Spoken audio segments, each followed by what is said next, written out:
Mike, realistically, how many teams do you think are interested in trading for Brandon Aiyuk, playing, seriously talking or having seriously talked in the past to the 49ers about this? I've seen both the Steelers and Ravens mentioned in the past. The Bills, I think, would be foolish not to at least kick the tires on it. If you could swap out your 28th overall pick for Brandon Aiyuk, that's a pretty good deal, but for the fact that you have to pay him. But think about it. Every first-round pick you use is the equivalent of trading a first-round pick for a player. Whoever the Steelers acquire with pick 20, you're trading a first-round pick for that player. So if you can get a player who's a proven commodity, there's value in that. The problem is the proven commodity wants to be paid. One of the attractive options now of the first-round pick since 2011, when they changed the way they pay the new players, you get that guy for cheap for 3, 4, 5 years, and then you worry about paying him after that. That's the problem the 49ers have. So I would like to think that any team that needs a receiver has to at least be pondering the possibility of getting a receiver who is going to be a bird in the hand because he's proven he can play. What do you make of the timing today of the Steelers clearing up all that cap space, Mike, with the Alex Highsmith restructuring? You think these two things are intertwined?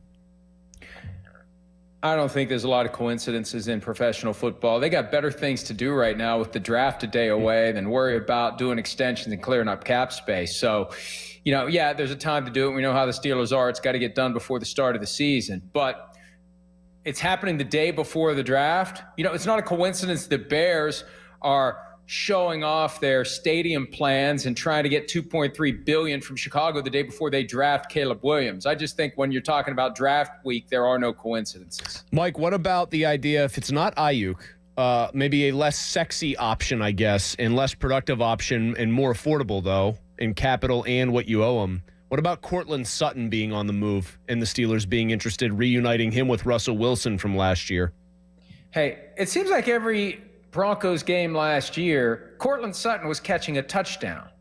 The guy has, it's not like it's constant. He's dominating games. He's catching 10 for 250, but he always shows up with a big play. And he's that guy that Russell Wilson seemed to develop the sixth sense with. Spin here, spin there, roll out, throw the ball. Courtland Sutton goes and gets it. If that's something to pull off, then so be it, because something's clearly going on there between the Broncos and Sutton. He hasn't been at off-season workouts. I know they're voluntary, but the guys who are all in, the guys who are fully committed to the cause tend to be there. If there's an issue, that's when they stay away. So there's been enough smoke with that one, and you've got the familiarity with Russell Wilson.